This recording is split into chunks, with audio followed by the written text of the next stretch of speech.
1 మన రాష్ట్ర deputy CM Pawan Kalyan, తెలుసు కదా మీ అందరికి.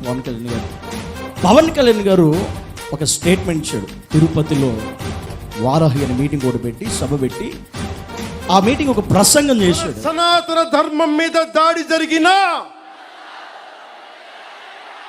అపహాస్యం చేసిన, దూషించిన, ప్రాణాలొడ్డైనా సరే మనం సాయి శక్తుల రక్షించుకుందాం.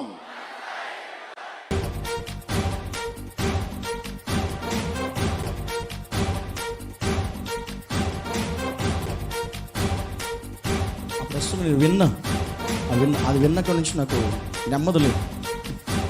కంగారు వచ్చేది నాకు. ఏం చేయాలి అర్థం కావట్లే. అది చూస్తుంటే నాకే ఒక రోమలు నేను నెక్కబొడిచి ఒక రకంగా అయిపోయింది నాకు.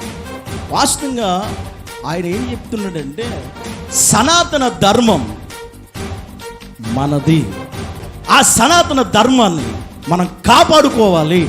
ఆ సనాతన ధర్మం జోలికి ఎవరు వచ్చినా, అవసరమైతే గొడవ పడైనా సరే, ఆ సనాతన ధర్మాన్ని ఎవరు కించపరిచినా, ఎవరు హేళన చేసినా, ఎవరు అవమానపరిచినా, ఎవరు దాన్ని ఏ విధంగా నిందించినా, ప్రతి ఒక్కరు కూడా అవసరమైతే మన ప్రాణాలు ఒట్టి మరి మన సనాతన ధర్మాన్ని మనం కాపాడుకోవాలి అని చాలా ఊగిపోయి చెప్పాడు ఆయన. చాలా భయంకరంగా చెప్పాడు. ఇప్పుడు నేను అదే పవన్ కళ్యాణ్ గారి ప్రశ్న ఒకటి ఉంది. ఎందుకో చెప్పిన, మన సనాతన ధర్మం కోసం మనం పోరాడాలి, దాన్ని కాపాడుకోవాలి, దాన్ని మనం ఆరాధించుకోవాలి. దాని జోలికి ఎవరు వచ్చినా మనం అస్సలు ఊరుకోకూడదు. కరెక్టే కాదనట్లా.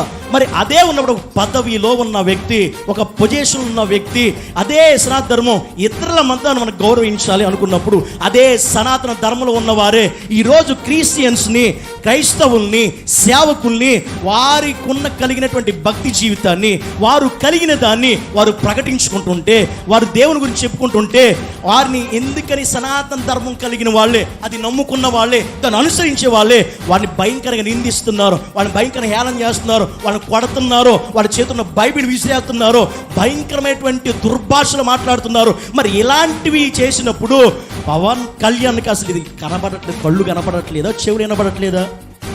మరి ఇలాంటి వాటిని ఒక అధికారం ఉన్న వ్యక్తి ఏం చేయాలి? వాస్తవంగా ఇలాంటి వాటి మీద కూడా ఒక పద్ధతి తీసుకురావాలి కదా, ఒక రూల్ తీసుకురావాలి కదా, ఒక చట్టాన్ని తీసుకురావాలి కదా. నీవు నమ్ముకున్న దాన్ని నువ్వు కాపాడుకోవాలనుకున్నప్పుడు, నువ్వు నమ్ముకున్న దాన్ని నేను రక్షించుకోవాలనుకున్నప్పుడు, దానికోసం అవసరమైన ప్రాణాలు పెట్టేస్తానుకున్నప్పుడు, క్రైస్తవుడు కూడా తన నమ్మిన దాన్ని కాపాడుకుంటాడు, తన నమ్మిన దానికోసం పోరాడతాడు, తన నమ్మిన దానికోసం. ఎప్పటికే బైబిల్ గ్రంథంలో అనేక మంది భక్తులు ప్రాణాలు ఇచ్చేశారు. ఇస్తామని చెప్పలా, ఇచ్చేశారు. ఇప్పుడున్నటువంటి వాళ్ళు కూడా ఇవ్వడానికి రెడీగా ఉన్నారు. కోట్ల మంది. చెప్పలు కూడా దీని అయిపోద్దాం. దీనికోసం నీవు నమ్మిన దానికోసం చట్టం తీసుకురావాలి, నువ్వు నమ్మిన దానికోసమేమో ఇలా చేయాలి అన్నప్పుడు, మరి నీవు నమ్మిన వారే. నిన్న కర్నూలులో ఒక విషయం జరిగింది. కర్నూలు బస్ స్టాండ్లో ఒక సేవకుడు కరపత్రి పట్టుకుని, బైబిల్ పట్టుకుని తను నమ్మిన దాన్ని ప్రకటించుకుంటుంటే, ఒకడొచ్చి ఏం చేశాడు తెలుసా? కర్నూలు బస్ స్టాండ్లో విసిరి కొట్టేశాడు. అట్లని ఆ సేవకుడి చేతిలో ఉన్న కరపత్రికల్ని, బైబిల్ని విసిరి కొట్టేసి భయంకర. ఎవడక్కడ ఏమన్నట్లా, మిగతా వాళ్ళు ఎందుకంటే వదిలేండి, ఆయన చూసుకున్నాడు, మీకు ఎందుకంటే. ఈడొక్కడే భయంకరంగా వాటిని నిందిస్తున్నాడు. అతను బూతులు మాట్లాడుతున్నాడు, భయంకర తిడుతున్నాడు. అసలు ఆడేవాడు, ఈడేవాడు అన్నాడు, వాడు ఏం చేశాడని నమ్ముతున్నావు అంటున్నాడు. ఆ రకంగా అతను నువ్వు జై శ్రీరామ్ అని అంటున్నాడు. నువ్వు నమ్మింది నువ్వు ప్రకటించుకో, దానికి ఎవడేవాడు. కానీ నిజంగా నీకు అది ఉంటే, ఈరోజు నువ్వు ఎలాగ నమ్మిందని కాపాడాలనుకుంటున్నావో, ఒక క్రైస్తవుడు కూడా తన నమ్మిన దాన్ని ప్రకటిస్తాడో, అది అతని హక్కు. దాన్ని ఆపడానికి ఈ భూమి మీద ఎవడికి దమ్ము లేదు, ఎవడు ఆపకూడదు కూడా. ఒక నిజంగా ఒక డ్యూటీలో, ఒక అధికారంలో, ఒక పొజిషన్ ఉన్న వ్యక్తి, నిజంగా నువ్వు నాయకుడు అయితే, ఇలాంటి పరిస్థితులు వచ్చినప్పుడు నీ కంటికి కనబడుతున్నాయి, నీ చెవి వినబడుతున్నాయి. మరి అలాంటప్పుడు ఏ నాయకుడు కూడా ముందుకు వచ్చి ఈరోజు దీనికి ఈ రూల్ ఉంది, ఎవడు కూడా అలా చేయడానికి లేదని వెంటనే స్టేట్మెంట్ ఎందుకు ఇవ్వట్లా? ఇప్పటికి ఒక్క నాయకుడికి ఇవ్వాల. క్రైస్తవులకి ఇలా జరుగుతుంది, ఇలా ఎవడో చేసినా ఈ రూల్, ఇది పొజిషన్, ఇలా చేస్తాం అని ఎప్పటికి ఎవడో పబ్లిక్గా ఒక్క స్టేట్మెంట్ ఇవ్వాల. ఈరోజు క్రైస్తవుడికి ఇలా చేస్తుంది. అది చేసేది కూడా సనాతన ధర్మం అనుసరించేవాడే కదా. మరి వాడు ఎందుకు చేస్తాడు? నీ ధర్మం నీకు గొప్ప అయినప్పుడు ఎవడి ధర్మం వాడికి గొప్ప. ఆమె నువ్వు నిజంగా నాయకుడు అయితే ఆ స్టేట్మెంట్ పబ్లిక్గా ఇవ్వాలి. ఇప్పుడు ఎవరు క్రిస్టియన్ కానీ ఎదురు ఎవడు అలా దూషించినా, అలా హేళన చేసినా, దాని గురించి ఏరిగా మాట్లాడినా వాడికి ఫలానా శిక్ష వెంటనే వేస్తాను. పబ్లిక్ స్టేట్మెంట్ ఇవ్వాలి. మరి ఎవడో ఇవ్వలేదు ఇంతవరకు, ఎవడో చెప్పలేదు. బైబిల్ చెప్తుంది ఇది ఖచ్చితంగా తెలుసుకోవాల్సిన ప్రాముఖ్యమైన విషయం.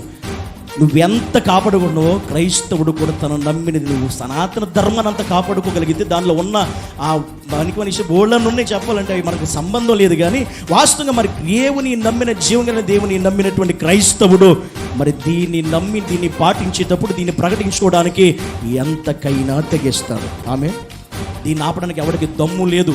అది నీకు నిజంగా దమ్ముంటే కనుక అలా చేసేవారిని, అలాగా అవమానించేవారిని, అలా భయంకరంగా వారు వ్యర్థంగా మాట్లాడేవారిని ఆపగలగాలి. దానికి చట్టం తీసుకురావాలి. అప్పుడు అది కరెక్ట్ అవుతుంది. కానీ రోజు దేవుని నమ్మిన దేవుడు మనం చెప్తుంది అంటే నువ్వు ఇది అనుసరించొద్దు. లోక మర్యాద నీకొద్దు, లోక మర్యాద జోలికి నువ్వు వెళ్ళొద్దు. దేవుడు మనకంటూ ఒకటి ఇచ్చినప్పుడు దాన్ని మనం ఏం చేయాలి? కాపాడుకోవాలి, దాన్ని రక్షించుకోవాలి. దేవుడు మనకు చెప్తున్న విషయం అదే ప్రాముఖ్యంగా. కనుక దేవుడు చెప్తుంది ఈ లోక మర్యాద అసలు ఎట్టి పరిస్థితుల్లో ఈ లోక మర్యాద మనం అనుసరించే సమస్య లేదు, ఉండదు కూడా. ఆ ప్రశ్న